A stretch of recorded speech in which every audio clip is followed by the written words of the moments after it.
Hola, developer. La charla que vas a ver a continuación te ayudará a posicionarte en tu próxima entrevista técnica.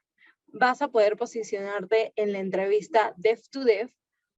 ¿Cómo? Con 5 preguntas que Vicente Plata, VP Engineer at Runway y ex Tech Lead de Shopify, te responderá. Se debe googlear. El IT Recruiter tiene conexión con el Tech Lead. Cómo superar los nervios y muchas preguntas más. Así que, sin más, empieza a construir tu camino al trabajo de tus sueños. Bueno, les presento a Vicente Plata. Él tiene 17 años ya en lo que es el desarrollo de software. También tiene más de 10 años armando equipos, liderando equipos, pero estoy segura que él se va a presentar mucho mejor que yo. Vicente, te doy el pase y de ahí hacemos una presentación breve de todos los que estamos acá. Muchas gracias, Alexa, y gracias a quienes son tan gentiles de unirse. En efecto, mi nombre es Vicente Plata. Nací en la Ciudad de México hace ya bastantes años, pero tengo 11 años más o menos viviendo en Canadá, en distintas ciudades y trabajando para distintas empresas. Creo que los highlights incluyen en México haber creado la Universidad Nacional de Libertad y Distancia del Politécnico, y aquí en Canadá para Microsoft estuve trabajando en el área de seguridad y luego en desarrollo web, liderando y creando el equipo de desarrollo o el centro de desarrollo en Vancouver. Después me moví para Toronto, donde tuve un equipo distribuido entre San Francisco, México, varias ciudades de México y Canadá. Y de ahí migré a una startup que se llamó Hims & Hers. Y Hims & Hers fui el primer líder de ingeniería básicamente. Armé un equipo que terminaron siendo como 70 ingenieros. La empresa se hizo pública, tuvo una evaluación mayor de $1 billón. Cuando me fueron como 3.6 billones, un unicornio hecho y derecho. Y luego entré a trabajar a Shopify. Y en Shopify trabajé como líder técnico, igual armando equipos de trabajo, trayendo varias personas también de México. Y en paralelo empecé a colaborar con distintas startups, entre ellas 500, que fue uno de los backers de Talently, ¿no? Entonces así fue como de Luna conocí a todo el equipo, y me incorporé a 500 como Tech Advisor. Actualmente trabajo como VP de Ingeniería, Vicepresidente de Ingeniería en una startup que se llama Runway Health, que está en Miami. Hemos tenido la fortuna de colaborar, o bueno, ahí en el roster, en la nómina, varias personas de Talently, y hacemos telemedicina, pero orientada a viajes. Es decir, cuando tú vas a ir al Perú, por ejemplo, y dices que quieres ir a Machu Picchu, probablemente tengas que tomarte una pastilla para la altitud, ¿no? Me pasó con mi hija ahora que estuve en México, que no está acostumbrada. La ciudad donde vivimos está como 70 metros sobre el nivel del mar. Ciudad de México está como a 2.500 metros sobre el nivel del mar, si más que más. Y entonces llegó y se empezó a sentir toda marea de lo que sea, ¿no? Bueno, mm, vendemos este tipo de, perdón, medicamentos con receta, o para diarrea de viaje, que ojalá no te pase, o para malaria, si vas a un safari, etcétera, ¿no? Entonces, eso es a lo que me estoy dedicando, y on the side, a hacer coaching y a formar equipos de trabajo para varias otras startups, ¿no? Creo que de las más famosas ahorita está Mis Fans en México. Ocasionalmente tengo la fortuna de colaborar con Talently, y otras empresas, pues el portafolio de 500, así como 500 as a whole, de lo cual vamos a hablar, creo que hasta el mero final, ¿no? Del equipo que estamos construyendo, también con personitas de Talently. Entonces, muchas gracias por tenerme aquí. Si hay algo más en lo que puedo ahondar respecto a mi desarrollo profesional, lo que sea, puestísimo. Pero pues si no, encantado de escuchar de ustedes. Genial, Vicente. Acá va a ser como un ping-pong de preguntas. Acá las personas queremos ir preparadas mentalmente, bueno, los talents quieren ir preparados mentalmente a las entrevistas Dev to Dev, porque la semana pasada, te cuento un poquito, estuvimos con una reclutadora. Le hicimos preguntas como, ok, ¿ustedes cuánto saben de programación? ¿Ustedes son el primer filtro? Y queremos saber cómo destacar en el segundo proceso, que ya vendría a ser Dev to Dev. Entonces, la primera pregunta es, ¿Qué tanta comunicación tienen los recruiters IT con los engineers leads antes de la entrevista técnica? ¿Qué tanto ven los perfiles juntos? ¿Por ahí solo te los pasan o tú chequeas desde antes? Cuéntanos ese paso. O sea, hay dos tipos de reclutadores, si quieres verlo así. Uno son los reclutadores internos que trabajan con la compañía y generalmente con ellos haces el sourcing y el hunting, que sourcing y hunting es el proceso de encontrar un perfil y decidir si es apropiado. Lo haces como por separado, ¿no? Mejor dicho, lo haces por separado tú, probablemente como engineering lead, y colaboras muy de cerca con el reclutador interno. Ahora, el problema con el reclutador interno es que, aunque es una persona que sabes que está 100% dedicada a tu equipo, muchas veces no está tan motivada porque pues, es un salario fijo, ¿no? El reclutador que vas a encontrar más motivado y con más palancas es el headhunter externo. Al headhunter externo probablemente le pagas como engineering manager o algo un porcentaje del ingreso de la persona. Y eso lo que quiere decir es que tiene mucha más motivación en vez de un salario fijo, pero también él por su lado está haciendo el hunting. O sea, es como hacer outsourcing completo del proceso, ¿no? Entonces, cuando trabajas con un reclutador de tu equipo, sí, generalmente lo ves juntos y siquiera piensas en empezar una conversación una vez que el resumen ha pasado una serie de filtros internos. Pero muchas veces, si se te acerca alguien, por ejemplo, de una empresa que nada tiene que ver con el lugar donde te van a contratar y no es un outsourcing, probablemente es un reclutador externo, un reclutador independiente que no ha tenido necesariamente contacto, ¿no? con el equipo de IT. Entonces, la respuesta, como siempre, es varía, pero de manera general creo que los mejores resultados vienen cuando el equipo de ingeniería o un representante del equipo de ingeniería, ya sea el hiring manager o probablemente alguien, un IC por su lado, el IC es el individual contributor, o sea, una persona que no sea manager, pero que está dispuesta a ayudar con el sourcing o con el screening, lo hace como que en paralelo o en tándem con el reclutador.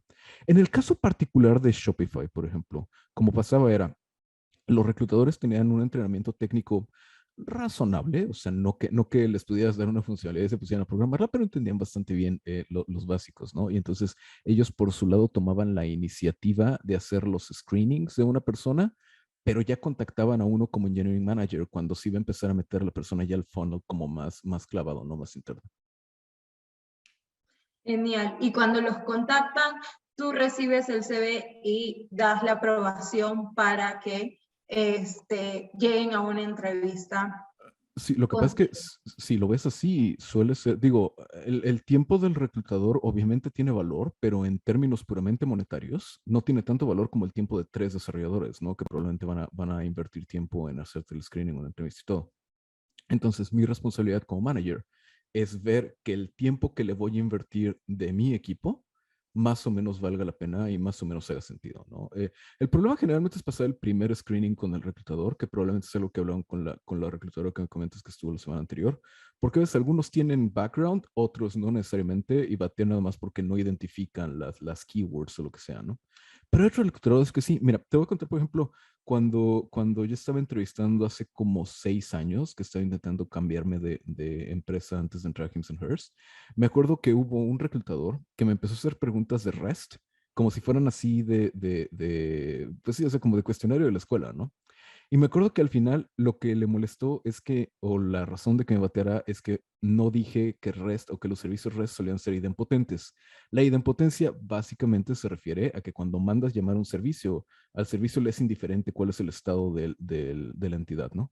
Y yo fue así de, güey, o sea, pues es que no todos los servicios REST deberían ser idempotentes, pero en la práctica no todos los servicios REST son idempotentes, ¿no? Entonces, de acuerdo a la lista que tenía de respuestas, todos los candidatos debían decir los servicios REST son idempotentes, ¿no? Y yo fue así de, güey, perdón si no me lo sé de memoria, pero pues bueno, creo que he estado trabajando con servicios REST desde hace como 10 años, ¿no? Entonces, ese es como que el biggie. Ya que pasas ese filtro, puedes estar razonablemente seguro de que si te empiezan a entrevistar y hacer entrevistas el equipo como tal de producto, quiere decir que el engineering manager o el engineering lead mínimo le echó una ojeada a tu currículum y dijo, ok, como que se ha sentido, ¿no? Ok, genial. Entonces ya se puede ir con esa seguridad de que el primer filtro ya se posicionaron. Ahora, ¿qué tan importante es el portafolio técnico? haces que te lo presenten ahí, que te cuenten, open source no vale, tiene que estar respaldado siempre con una empresa. ¿Qué tan importante es? No, depende de la posición. O sea, si estás buscando a alguien entry level, esperas que no necesariamente tenga experiencia en una empresa, un junior, y pues bueno, que te muestre su portafolio, sus contribuciones open source, es 1000 veces mejor que nada. Pero de manera general, el crear un portafolio por tu lado está padre porque le puedes meter toda la creatividad del mundo y le puedes dedicar tiempo y hacer lo que te va a apasionar y lo que sea. Pero al menos para mí, no habla tanto de tu capacidad de colaboración. O sea, ese es un portafolio que tú hiciste para ti, básicamente presumiendo, haciendo showcasing de tus habilidades. Está cool, es mejor a que tu currículum venga vacío, pero personalmente, como software, como crear software es al final una actividad colaborativa, me interesan más como que esos rasgos, esas señales de que estuviste colaborando con alguien, ¿no? Si contribuyes en un proyecto open source, y sobre todo si es un proyecto open source grande, un proyecto open source más o menos relevante, seguro pasaste por una pull request y es posible, suponiendo que tenga suficiente tiempo, que vea cómo reaccionaste ante los comentarios en la pull request. Si a lo mejor hiciste pushback, con qué fundamento hiciste pushback, si al final pues lo adaptaste y lo enviaste, qué tanto tardaste en el turnaround, etcétera, ¿no? Entonces, lo pondría como en segundo lugar. Pero sí creo que lo más fuerte y más importante son las referencias profesionales que puedas tener. Ahora, la parte tricky aquí es que no sería ético de mi parte pedir referencias profesionales antes de estar razonablemente seguro de que tienes una oportunidad fuerte. Pero un par de veces, sobre todo con personas que sí tengo bastante confianza, me ha tocado ver, porque pues bueno, el mundo de tecnología, sobre todo en Latinoamérica, es bien pequeñito, ¿no? Pero en general el mundo de tecnología es pequeñito. Y me ha tocado ver personas que dicen, trabajé aquí, voy y le pregunto, oye, güey, ¿cómo te lo pasaste? Y como que fácil, ¿cómo te lo pasaste trabajando con esa persona? No, bueno, es fabuloso, me cae de toda madre, o a lo mejor, ¿sabes qué? Como que no me sentí como por X, Y, Z. Y eso para mí tiene incluso más peso que las contribuciones open source. Entonces, está bien que tengas un portafolio, está bien que tengas contribuciones open source, pero lo veo como una prioridad secundaria, la verdad, y como algo en lo que tienes que enfocarte muy probablemente si no tienes otra experiencia que mostrar, ¿no? Si eres más junior. Para el stage en el que están la mayoría de los talents, creo que deberían tener suficiente historial técnico como para no tener que depender de un portafolio de contribuciones open source. Son un extra y pues me encanta darle clic y ver las animaciones y, mira, ¿cómo se le ocurrió hacer esto con CSS o lo que sea, ¿no? Está padrísimo, o sea, como que llama la atención y me da ideas sobre qué tipo de temas podemos platicar. Por ejemplo, una niña que contraté en Hims and Hers, ella estaba en Chicago, si no me equivoco, su mamá tenía una pastelería y el portafolio de la niña fundamentalmente era un website haciendo showcase de los pasteles de su mamá. Y pues así terminamos hablando de pastelería, de panadería, de e-commerce y lo que sea. Y en el proceso nos enseñaba, como Hims and Hers era de e-commerce y de telemedicina, nos enseñaba que entendía los fundamentales de comercio electrónico y de cómo hacer tracking de leads y de cómo hacer conversiones y de cómo medir, no sé, cualquier tipo de métricas de e-commerce o lo que sea. Pero fue algo adicional, fue como que una cosa extra a la base que era la experiencia profesional que tenía. Genial. Entonces, sí, efectivamente lo que dijiste, todos los talents acá tienen experiencia, es algo que se requiere para que podamos ayudarlos e introducirlos en la industria internacional. Entonces, igual es un súper agregado saber si van con el portafolio o no. Por ahí alguien se siente mal, dicen, nunca me pidieron el portafolio, ya no tengo oportunidad y no nada que ver.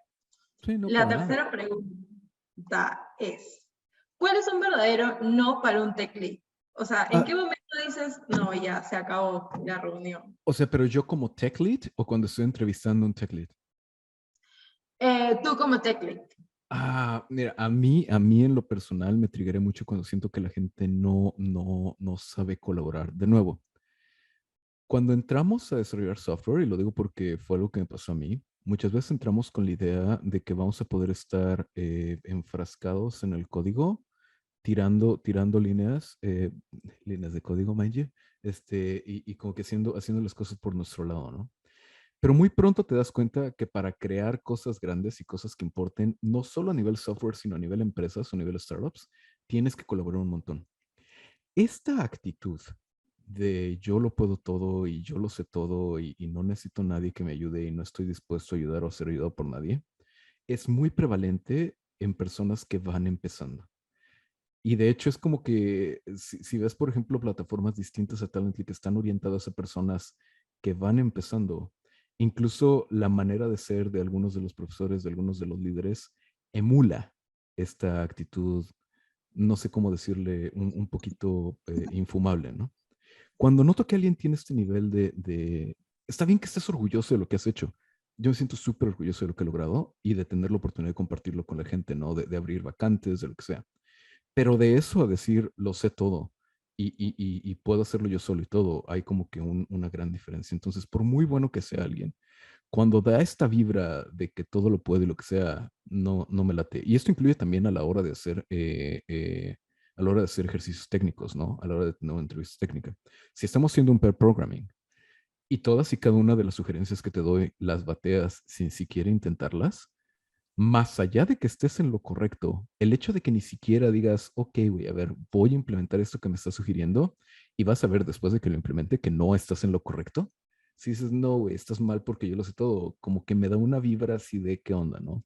La mayoría de las pruebas, el objetivo no es que lo termines de manera pulcra, excelente y con la mejor de las estructuras de datos, sino que tengas una aproximación algorítmicamente razonable, pero que existe un buffer para hacer este como ping-pong técnico de cómo podríamos colaborar y cómo podríamos trabajar juntos para debugar un problema, ¿no? Entonces, cuando es una persona con la que me proyecto y pienso, güey, ¿cómo depuraríamos un problema en producción? Y sería una interacción frustrante. Imagínate sumarle a la frustración de que algo esté roto en prod, la frustración de colaborar con alguien que no deja colaborar. Es como que sí, güey, no jalo. Y para mí es como que uno de los mayores turn-offs. Secundariamente, suelo darle bastante importancia al área de comunicación, porque sobre todo en un ambiente remoto y asíncrono, si no sabes comunicarte de manera efectiva, de manera asertiva y todo, básicamente lo que ven también en Talently, ¿no? Cómo comunicarte efectivamente y cómo comunicarte propiamente. No es un absoluto no, pero sí como que es una red flag, ¿no? El decir, la voy a batallar para comunicarme con él a distancia, para estar al tanto de en qué está trabajando y para saber cómo en qué le puedo ayudar, ¿no? Entonces, esas serían como que las dos grandes nos en mi parte. Como ven, los soft skills son súper importantes. Ustedes la rompen de manera técnica, pero un complemento que les va a ayudar a posicionarse, aparte de la asertividad, la humildad, como comenta Vicente, también es el saber comunicarse. Entonces, por ahí siempre se los recordamos y qué bueno que ya lo escuchen. Brian, tienes una pregunta. Dale. Ok, primero que nada, buenas noches a todos. Y yo quería preguntarles a ambos, ¿ustedes consideran como red flag el hecho de que el aspirante se llegue a trabar por nervios o quizás, no sé, se ponga así impaciente o alguna cosa de estas? ¿O esto Depende, ya... de mi parte, Brian, y gracias por la pregunta, depende mucho del nivel para el que te estoy entrevistando. Si te estoy entrevistando para un nivel mid, por ejemplo, pues sí, no, o sea, es normal que te dé nervios o lo que sea. Pero te estoy entrevistando para principal o para algo ya así fuerte, donde vas a estar con stakeholders que efectivamente te cuestionan y que te ponen nervioso. Y vas a estar trabajando con cantidades de dinero así absurdas y todo. Probablemente para mí es un red flag no de ti como persona, sino de tu etapa de desarrollo personal o emocional, ¿no? Y pues bueno, si es una parte o una etapa de carrera donde probablemente esos nervios puedan ser ping-pongueados con alguna otra persona o puedan ser atenuados por alguna otra persona, o donde sé que yo voy a tener que estar entrándole al quite para aminorar tus nervios, para quitarte carga de trabajo y lo que sea, deal, chido. Y eso probablemente lo puede hacer con una persona que está empezando en un nivel senior, por ejemplo. Cuando contratas a alguien y lo contratas para un nivel senior bajito para abajo, sabes que vas a tener que estarlo llevando de la mano en situaciones estresantes, ¿no? Y como que es un buffer mental. Y dices, güey, para esta persona voy a tener que estarle dedicando 3 horas al mes o algo así, ¿no? Pero si te contrato para algo ya de que agarre las cosas tú solito y la lleves, mi expectativa es que no siempre, porque hay un buen de factores personales, familiares, lo que sea, pero que de manera general seas capaz de controlar esos nervios, sobre todo en un ambiente controlado como es una entrevista técnica. O sea, güey, no es algo de verdad, no estás rompiendo algo que efectivamente vaya a dañar usuarios. Es como de mentiritas, ¿ves? Y si en algo que sabemos que es de mentiritas, que sabemos que es así como de mi alegría, de play pretend, no puedes controlar esos nervios. Y te estoy buscando para tener ownership así cañón de la mayoría de la app y de los procesos. Como que sí me la pienso. No necesariamente bateo, pero sí es como que algo que me pone a pensar. Genial. Bueno, mi consejo siempre es, cuando vas a una entrevista, hay una preparación previa y claramente están los nervios de quiero ese trabajo, a veces es el trabajo, dices, quiero trabajar en esta empresa, pero ¿qué es lo que tienes tú para compartir en esa empresa? A la final eso es lo que tienes que mostrar en la entrevista. Tienes que, puedo compartir que me voy a romper la cabeza por encontrar esa lógica, debo de ser transparente. A la final es, ninguna mentira te va a salvar durante una entrevista. Entonces, suelta los nervios y, ok, ¿qué puedo dar de mí en esta entrevista? Y justo ahí hablando de los nervios, la siguiente pregunta, por ahí les va a hacer mucho más sentido. Al momento, a ver, al momento de presentar el problema que desean que el postulante resuelva, es bueno hacer muchas preguntas para su resolución, por ahí más de 5 no, 6, o si son buenas preguntas, por ahí sí suman puntos. ¿Qué piensas de eso, Vicente? Fíjate que ahí varía mucho dependiendo de la empresa. En Microsoft, por ejemplo, te enseñan que mientras más preguntas haga la persona, quiere decir que lo está pensando más a priori, ¿no? Y que está como que guardando recursos o evitando invertir tiempo en cosas que no entiende del todo. La diferencia en el caso de Microsoft particularmente es que creo que la mayoría de los procesos están optimizados para una época donde crear y compilar código era carísimo en términos de tiempo y en términos de dinero. En startups o en el caso de Shopify, por ejemplo, o en el caso de Runway, yo suelo priorizar personas que empiezan a tirar código y sobre la marcha preguntan si están haciendo las cosas de forma apropiada, porque es mucho más fácil corregir el camino cuando estás tirando JavaScript a Python que en aquel entonces cuando estaba haciendo C o cuando estaba haciendo incluso C Sharp, ¿no? Que suelen ser cosas mucho más estructuradas y mucho más largas.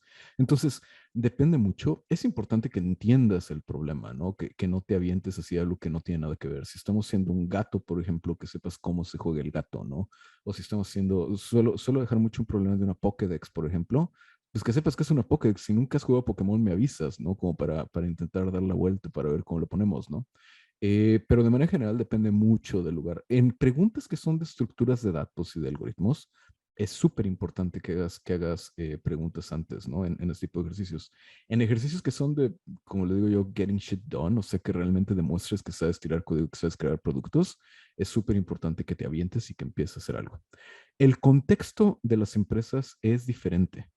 El contexto de empresas grandes y establecidas es que hay muchas piezas que se mueven de maneras que no tenemos idea cómo, güey. O sea, que alguien hizo hace 10, 15 años y que hay que tener mucho cuidado y hay que preguntar para no romper algo que ya está ahí, que sepa madre cómo está funcionando, ¿no?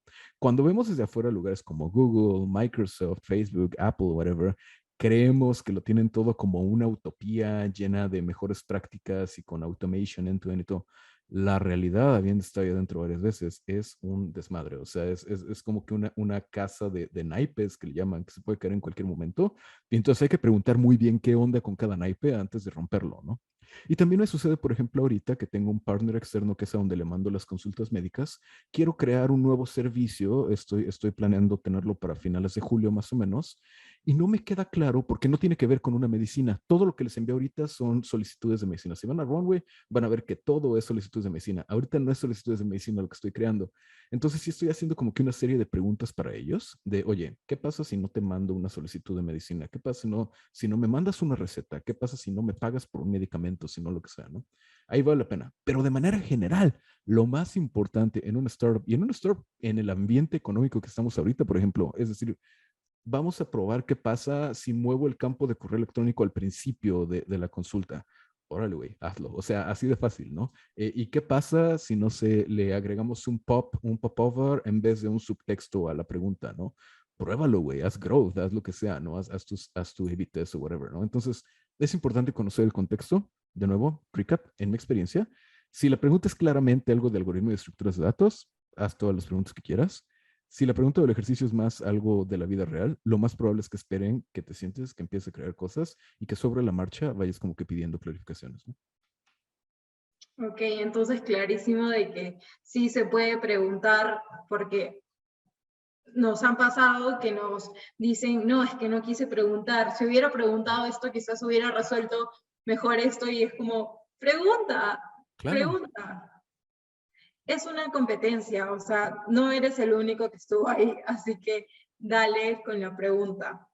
O sea, A ver, imagínate, el entrevistador, lo que pasa de manera general para los talents que a lo mejor no están en un proceso de entrevista del otro lado, lo que sé generalmente es que tienes como un catálogo de preguntas, ¿no? Y a lo mejor el catálogo de preguntas, en el caso de Shopify me acuerdo que eran como para cada tipo de skill que íbamos a analizar, cada tipo de skill tenía como 6 preguntas potenciales diferentes, ¿no? O sea, como 6 problemas distintos. Y entonces, la primera vez que elegías un problema, tú como entrevistador sí estabas sacado de onda y era así de madre, ojalá no me pregunte, y terminabas aprendiendo más de la persona que estaba resolviendo el problema, y ya, pues bueno, con base en eso ibas como que construyendo tu acervo interno, ¿no? Pero después de un rato, o sea, yo al mes me echaba a lo mejor 20 entrevistas y estuve ahí como año y medio. Entonces, bueno, saquemos la cuenta, pero fueron un buen de veces que hice cada problema, que vi que alguien hizo cada problema. Entonces, las preguntas que hacían, pues rara vez era algo de lo que no tenía idea, ¿no? Y no necesariamente porque lo hubiera resuelto yo, sino porque ya había visto no sé cuántos cientos de personas intentando hacer el mismo problema y ya sabía como por dónde se iban a atorar. E incluso sabía cuáles eran las partes como más truculentas que hacían que la gente perdiera más el tiempo, pero que no necesariamente me hablaban de su capacidad para crear software, ¿no? Entonces, construye encima de la persona que te está entrevistando. Al final es como es una competencia, pero también es un equipo, ¿no? O sea, yo no gano nada como entrevistador con hacerte quedar mal o con hacerte quedar en ridículo. Al contrario, si sientes que te estoy haciendo quedar mal o que te estoy haciendo quedar en ridículo, es como que un red flag de tu parte para decir, no quiero estar en un lugar con esta cultura. Pero si tengo que quedar bien, soy capaz de identificar cuáles son las mejores partes de trabajar contigo, ¿no? Y al final, probablemente, si tenemos trabajando juntos, vamos a tener como que ya un paso adelante en nuestra relación, ¿no? Vicente, y una pregunta, así que se me acaba de ocurrir. ¿Cómo ves en una entrevista que se abra Google? Que abran Google para, no sé, buscar algo. No, No sé. a mí me encanta, porque, o sea, en el día a día, tienes acceso a Google y tienes acceso a cualquier tipo de recurso, ¿no? Y entonces cuando lo haces, y sobre todo cuando me enseñas qué es lo que estás googleando, me doy una idea de qué tan capaz eres de utilizar tus recursos, ¿no? De qué tan resourceful eres. Mira, y perdón si me desvío y perdón si terminamos acabando muy tarde de entrada, pero mira, Dale, dale. hay una revista en México y creo que en todo Latinoamérica que se llama Software Guru, SG. Y el fundador de SG es un muy buen amigo mío que se llama Pedro Galván Condo. Y en alguna entrevista que le hice alguna vez, le preguntaba, ¿cuál crees que es el mayor asset? ¿Cuál crees que es la mayor ventaja que tenemos como desarrolladores de origen latinoamericano versus desarrolladores americanos, canadienses, europeos, lo que sea? Y algo que él dijo y que se me queda muy grabado es la capacidad ante la ausencia de recursos, de encontrar recursos por nosotros mismos y de que con lo que sea que tengas a la mano, le das la vuelta a las cosas. Y yo lo he visto con las startups con las que colaboro en los Estados Unidos. Aunque el budget sea a nivel startup y no sea a nivel Shopify o a nivel Microsoft, a nivel lo que sea, es un budget, es un presupuesto bastante razonable. Y básicamente lo único que tienes que hacer para contratar algún servicio es echarle grito a finanzas y decirle, oye, güey, vamos a pagar $200 al mes por esto, pues nomás te aviso, ¿no? Y ahí te ve el recibo para que lo deduzcas de impuestos. Arre, no hay problema. Y en Latinoamérica, sobre todo cuando vas empezando, pero incluso después, hay como que esta mentalidad, esta aproximación de que los recursos no son infinitos. Ese es un problema, porque la manera en la que nos aproximamos a los problemas o a resolver situaciones, todo, es generalmente yo lo hago por mí mismo o no lo hago, ¿no? O sea, antes de pensar si quieren en pagarle a algún proveedor de servicio o antes de pensar si existe alguien que ya lo haga y que me lo pueda vender, es de yo lo hago y si no lo puedo hacer yo, lo dejo de lado.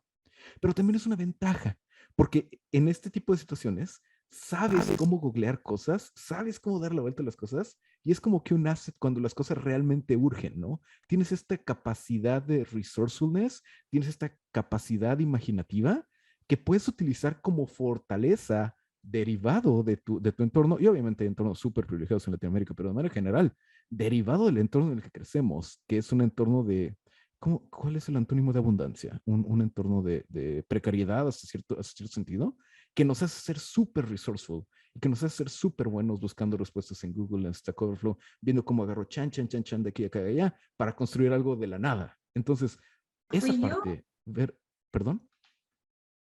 Ah, se entrecortó, no sé si me entrecorté yo o se entrecortó todo. Ah, No, no lo sé. sigue Pero, Vicente, nos estabas contando de que estamos en este entorno.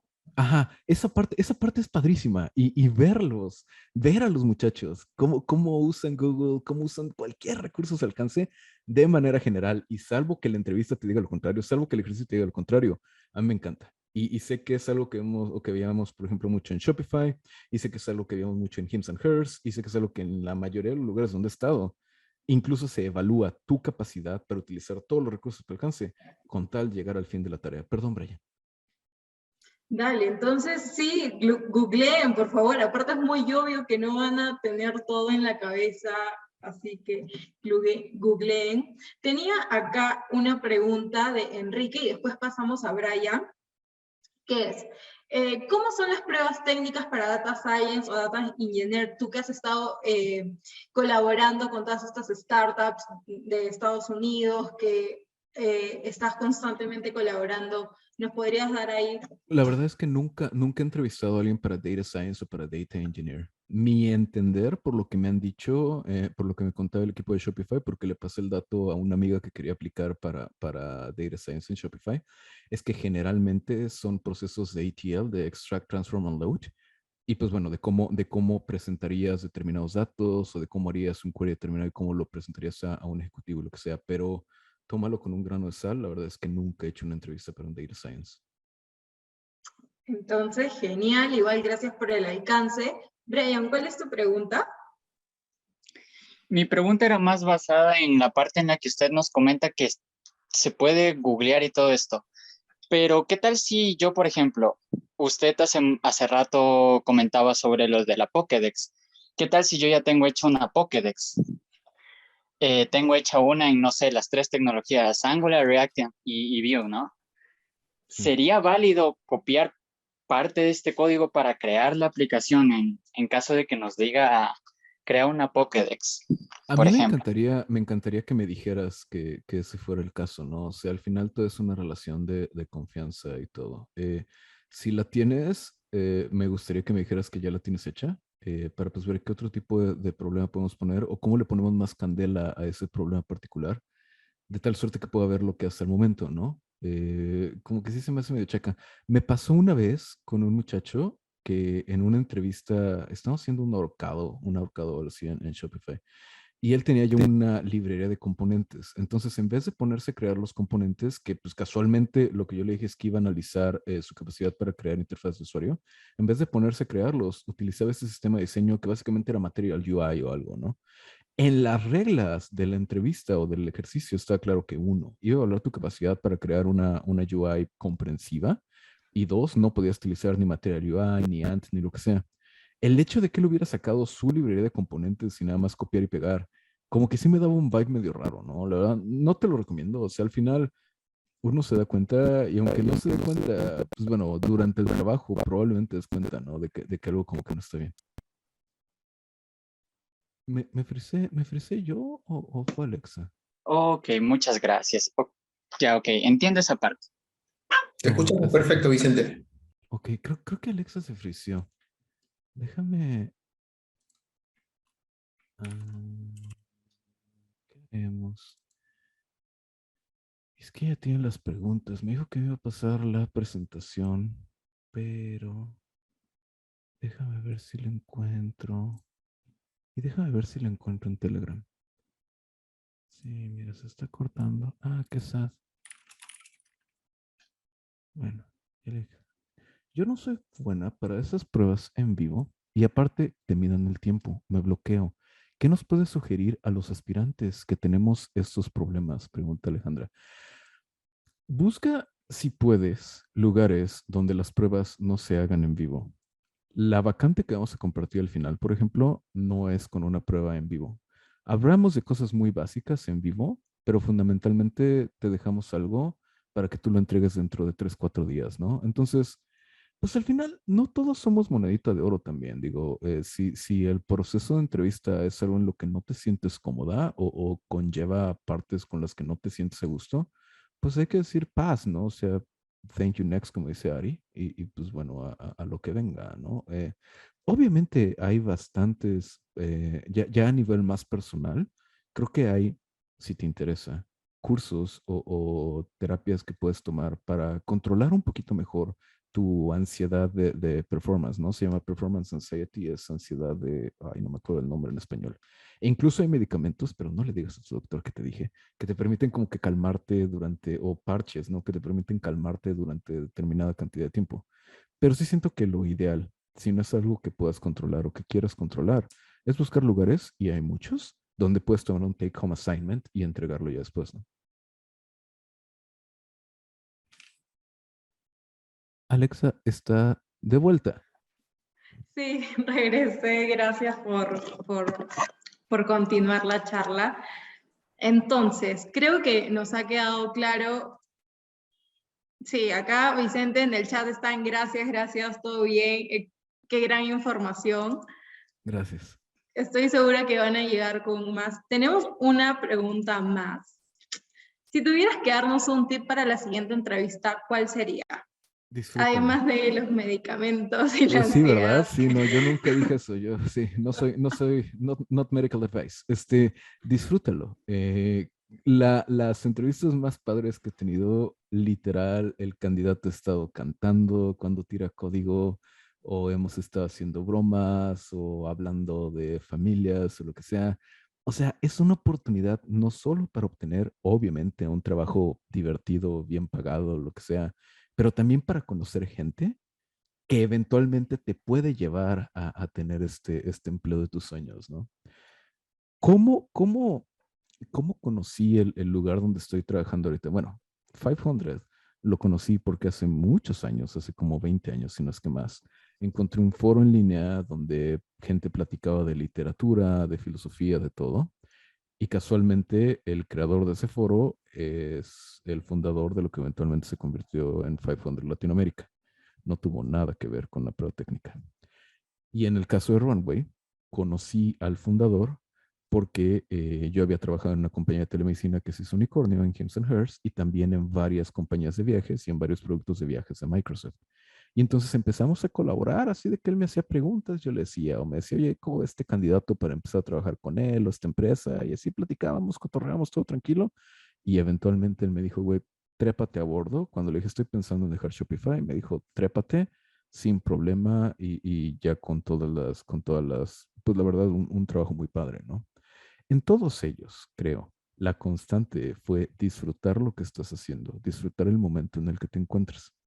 Naturalmente, habla uno desde de nuevo, el privilegio de la falta de precariedad, ¿no? Pero yo creo que si están ustedes ahorita en Latinoamérica, es importante que tengan la ambición de tener un mucho mejor trabajo, mucho mejor pagado y lo que sea, pero intuyo que con el nivel de expertise que tienen, no es como que estén en una situación precaria.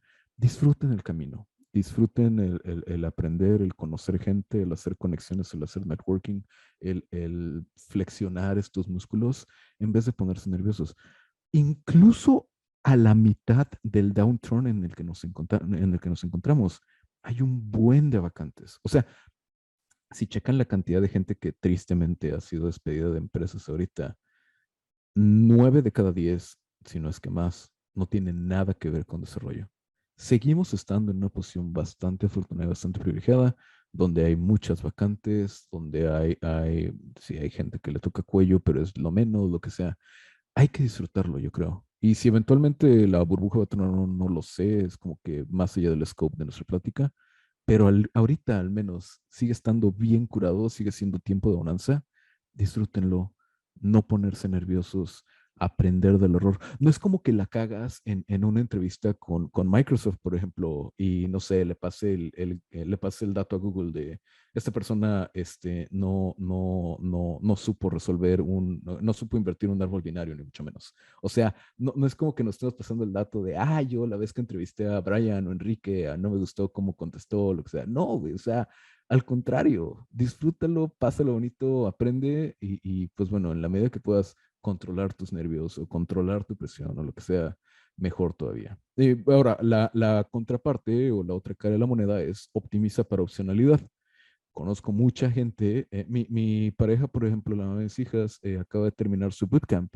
Y le dije, pues bueno, pues ponte a buscar trabajo, ¿no? Y era de que aplicaba tipo un lugar por semana. Y yo así, mamacita, ¿qué onda? O sea, ¿por qué no? Es que qué tal que me contestan, es que qué tal que no, y lo más probable es que no. O sea, digo, sí, sobre todo siendo junior, pero pues también a mí me pasa, ¿no? De que cuando aplico a algún lugar, a veces me contestan, a veces no. Optimiza para opcionalidad, aplica para donde puedas una vez que sientes listo, y pues de ahí dale, ¿no?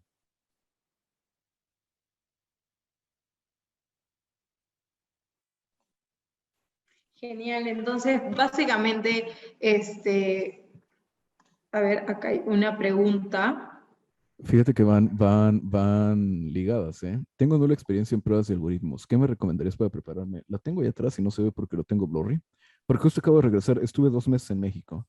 Y entonces aquí atrás tengo como que todavía en maleta y todo. Pero más para allá atrás, tengo un libro que se llama Cracking the Coding Interview. Es un libro verde, grande, muy famoso, ¿no? Y yo, contexto, yo ni siquiera terminé la preparatoria. Por no decir que ni siquiera empecé la universidad. No terminé la preparatoria. Entonces mi experiencia con algoritmos también era nula. Pero cuando empecé a aplicar para lugares como Microsoft, me di cuenta de que tenía que aprender algoritmos de estructuras de datos. Y eso era, claramente, antes de que existieran lugares como Talently o antes de que existieran cursos online de código facilito, lo que sea, ¿no? Entonces agarré ese tipo de libros como el Cracking the Coding Interview y otros libros similares, pero la verdad es que el Cracking the Coding Interview tiene básicamente todo lo que vas a necesitar. Y órale, güey, a darle. Ahorita está LeetCode, me encanta LeetCode, me encanta HackerRank y de hecho durante varios meses tuve un grupo de estudio en WhatsApp con varios muchachos donde íbamos resolviendo un problema al día, grabamos un video en YouTube de cómo lo resolvimos. Si quieren, mándenme un mensaje en Twitter, es @xnt, y les mandamos la lista de los problemas que estuvimos resolviendo, ¿no? Fueron como 15 probablemente, pero bueno, armen un grupo de estudio, ajá, gracias, armen un grupo de estudio y por WhatsApp váyanse pasando respuestas, váyanse todos los días mínimo un problema. Y un problema mediano, o sea, digo, si quieres empezar con los facilitos, porque todos tienen como que su rango de dificultad. Si quieres empezar con los facilitos durante la primera semana, arre, ¿no? Para que te familiarices con la interfaz, para que te familiarices con cómo le hace el grading, lo que sea. Pero aviéntate los medianos, uno al día, no tienes que hacer nada más. Uno al día, lo resuelves, lo subes a GitHub, grabas un video. El video puede ser privado, pero grabas un video donde expliques en inglés preferentemente cómo lo resolviste y vas a ver como poco a poco, uno al día, uno al día, uno al día, vas a ir desarrollando no solo el conocimiento, pero también la seguridad de cómo que irte expresando en inglés en términos técnicos conforme vas tirando el código, conforme vas expresando el código que ya tiraste, ¿no? Entonces, creo que es una buena, exacto, sí, sí, sí, creo que es una buena forma.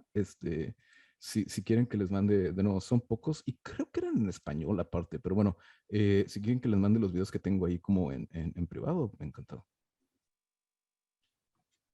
Tenemos otra pregunta. ¿Qué opinión tienes sobre web como lead.code para practicar problemas y preguntas técnicas? Sí, ¿Le recomiendas? es más o menos lo que comentaba ahorita, o sea, tanto LeetCode como HackerRank como otros similares, pues están padres, digo, no es como que hay muchos recursos disponibles, ¿no? Entonces, dentro de los recursos que hay, están padres. Sé que tienen una modalidad de paga.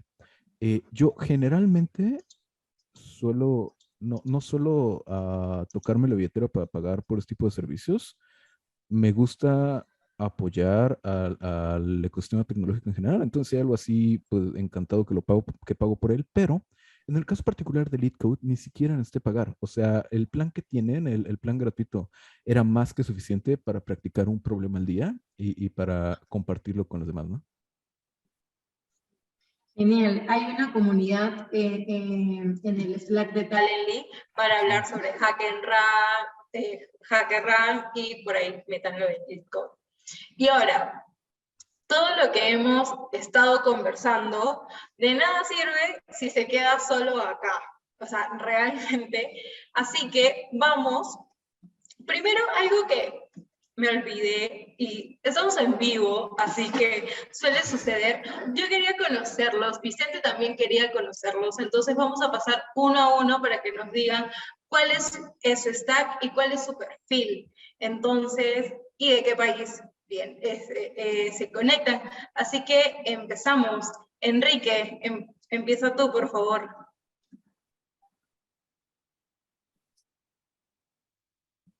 Si no está Enrique, pasamos a Brian Elías. Ok, me comentan si él no lo dice, pues para seguir yo. Brian, cuéntanos tu stack, cuál es tu perfil y de qué país te conectas. Ok, primero que nada, mucho gusto a todos. Soy Brian, tengo 19 años. Actualmente me considero un junior full stack, ¿ok? En el área de frontend manejo lo que es Angular, mucho de Angular, me gusta mucho más que React, aunque React también lo manejo, pero poquito. He trabajado con Webpack, React, Vue, un poquito de todo, pero mi experticia en el frontend se basa en Angular. En el backend, pues Node con TypeScript y el framework tan conocido, que no sé si lo han escuchado, que es Nest, que ahora le estoy metiendo más. Bases de datos, pues relacionales y no relacionales, un poquito de ambas. Y un poco en los servidores, porque me gusta bastante la seguridad. Le he metido a Nginx, configuraciones en los etc host y un poquito de todo. Gracias, Brian. ¿De dónde te conectas? Ecuador. Genial. Anthony Díaz, cuéntanos sobre tu stack, cuántos años de experiencia tienes y de qué país te conectas.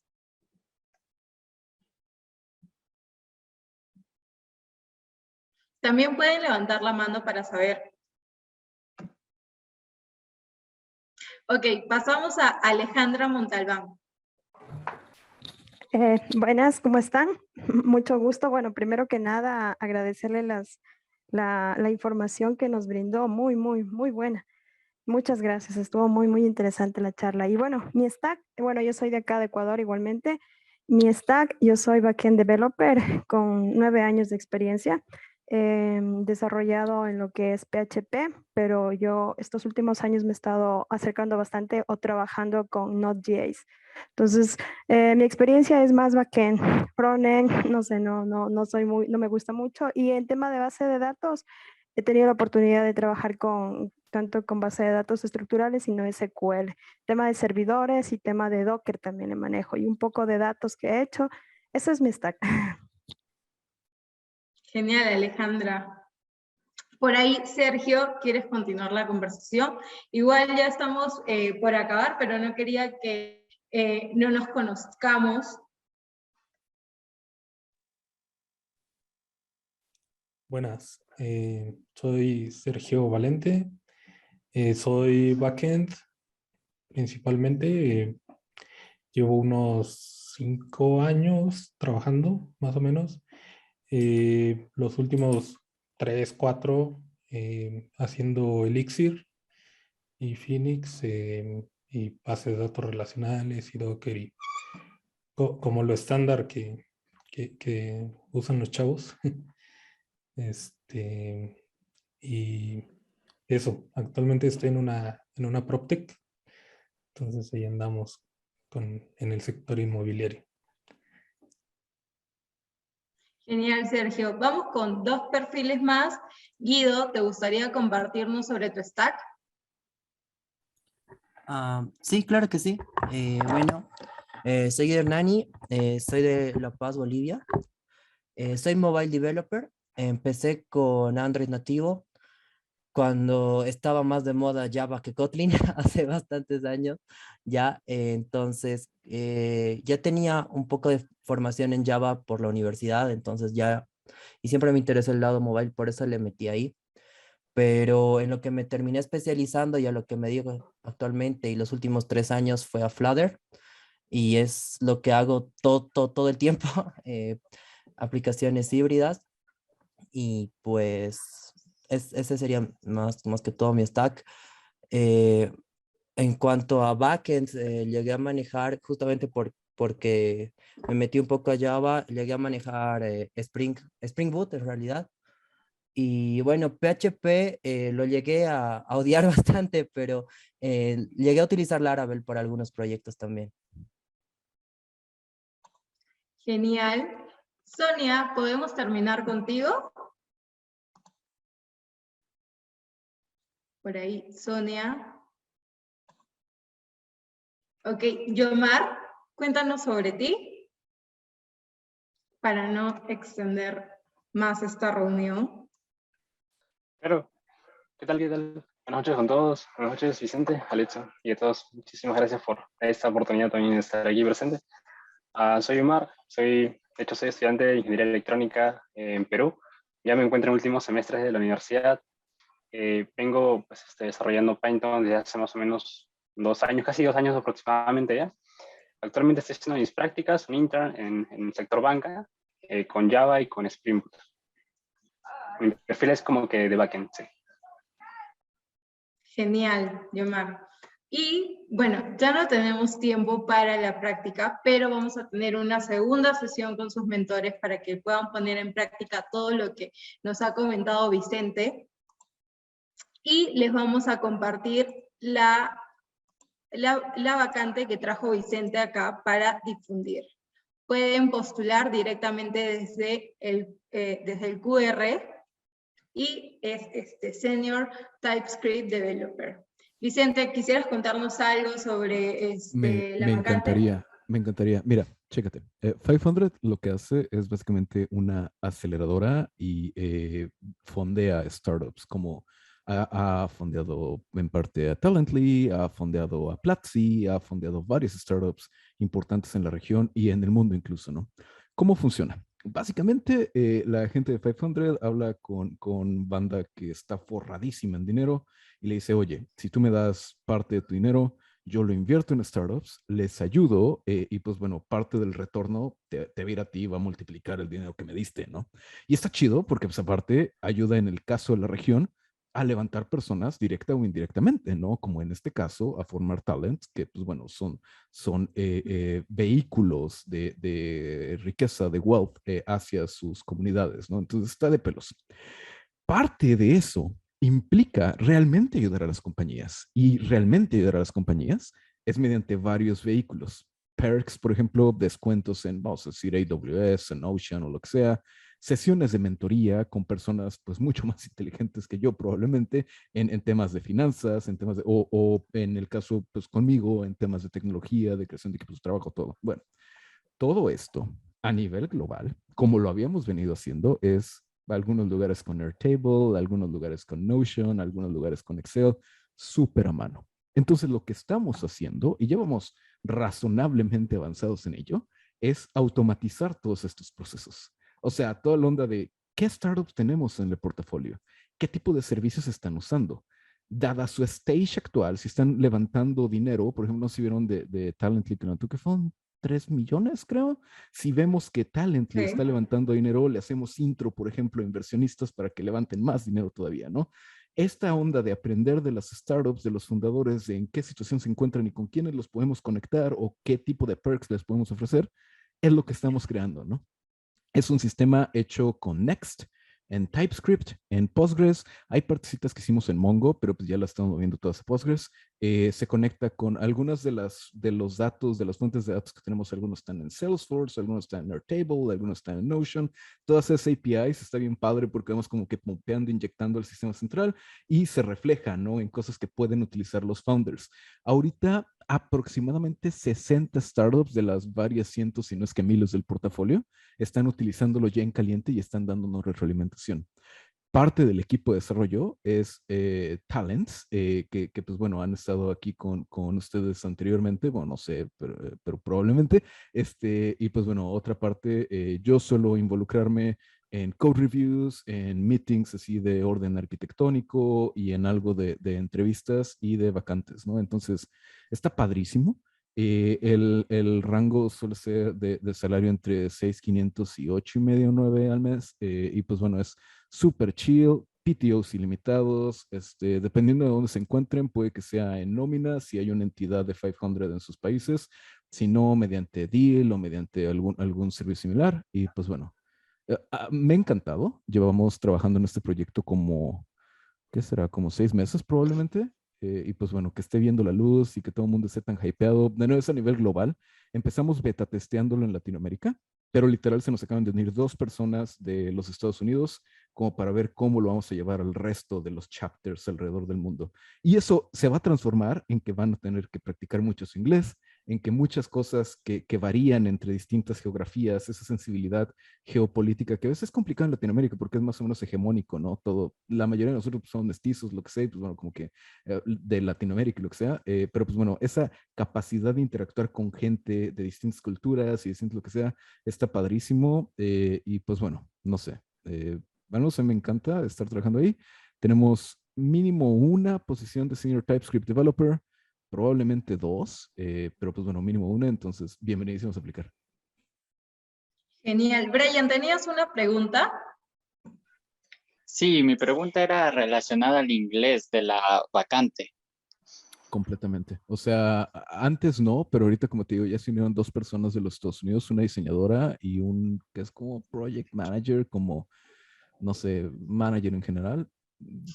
Hay que tener inglés y buen inglés, no excelente, no perfecto, nunca necesitas inglés perfecto. Güey, yo todavía ahorita, después de 11 años de vivir aquí, lo digo cada barbaridad, pero tiene que ser un inglés bueno, pues. Qué mala noticia. Pero bueno, muchas gracias igual por compartir la Brian, vacante. tienes que entrar a tus clases de inglés que Talent le ofrece. Qué mala Además, noticia por ahora. Que, fíjate, hay por algo que ahora. se llama, perdón si les quito tiempo, pero creo que es un concepto importante, se llama Growth Mindset y es algo que le enseño mucho a mis hijas y que le enseño mucho a mis equipos.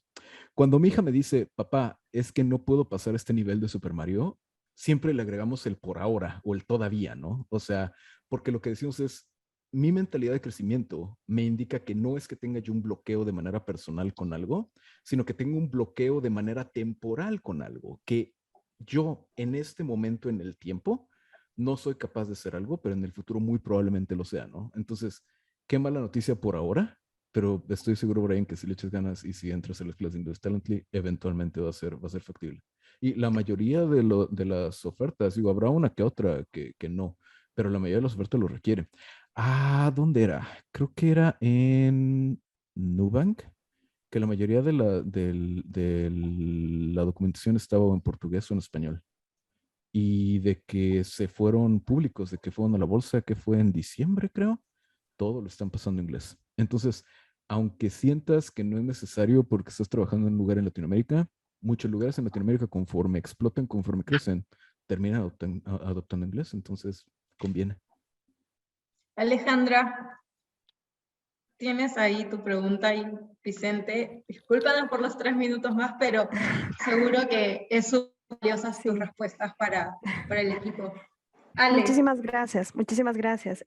Vicente, solo así de manera rápida, que nos des a conocer cómo sería el proceso de selección, todo el proceso de reclutamiento para esta posición, por favor. Gracias. Te voy a platicar cómo era el proceso hasta hace como 2, 3 meses, porque justo mañana tengo una plática con todo el equipo de los managers de allá para ver cómo lo vamos a reformular. Y la razón de que lo vayamos a formular es que antes éramos nada más un grupo de 2 developers y yo. Y entonces, pues el proceso era como que súper straightforward. Ahorita ya hay un product owner, ya hay una diseñadora, ya hay una stakeholder global, entonces probablemente tenga un poquito de diferencia.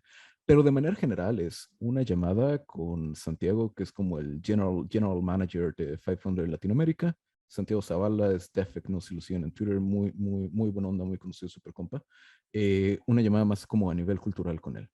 Después yo hacía como que pruebas técnicas muy básicas, sobre todo para ver si vale la pena continuar. Vamos a ordenar este arreglo, ¿cómo le harías para filtrar estos datos en JavaScript, lo que sea, ¿no? O sea, súper tranqui, nada de trick questions, nada de algoritmos, nada. Y luego ¿cómo se llama? Un take-home assignment, que pues es lo que les decía, ya les hice el spoiler de que se les hace una Pokédex, ya no va a ser una Pokédex, entonces no voy a dar mucho, pero pues bueno, algo muy parecido, ¿no? O sea, si tienes estos requerimientos, voy a analizar X, Y, Z, voy a evaluar estos rúbricos, esto es lo que tienes que entregar y estos son como que los puntos extra, automation, continuous deployment, ¿no? Llévatelo, hazlo 3, 4 días y me lo entregas. Y si todo eso sale bien, una última llamada con un miembro del equipo de Portfolio Value para ver qué tanto tenía, de nuevo, este servicio, este proyecto fundamentalmente es para emprendedores. Entonces, ¿qué tanto nivel de sensibilidad y de empatía tenías con emprendedores? ¿No? Porque muchos de nosotros nunca hemos emprendido. Entonces, pero es importante que sepas o que sientas los hurdles y los problemas de un emprendedor, ¿no? De cuáles son sus prioridades, cómo pivotea, cómo analiza, cómo ya. Y ya, ese suele ser el proceso. Presiento que a lo mejor le vamos a agregar un paso y a lo mejor le vamos a quitar uno, pero pues bueno, no te sabría decir, pero estoy seguro que va a quedar muy parecido a eso. Muchísimas gracias, Vicente. Muy amable de tu parte. Gracias. A tus órdenes. Hey, developer, ¿qué te pareció? ¿Te gustó? ¿Las vas a poner en práctica? ¿Ya tenías alguna de estas preguntas en mente? Déjanos en tus comentarios para saber si quieres que sigamos subiendo este tipo de contenidos y también puedes entrar en los enlaces que están en la descripción para llevar el máximo valor de Talently a tu perfil profesional.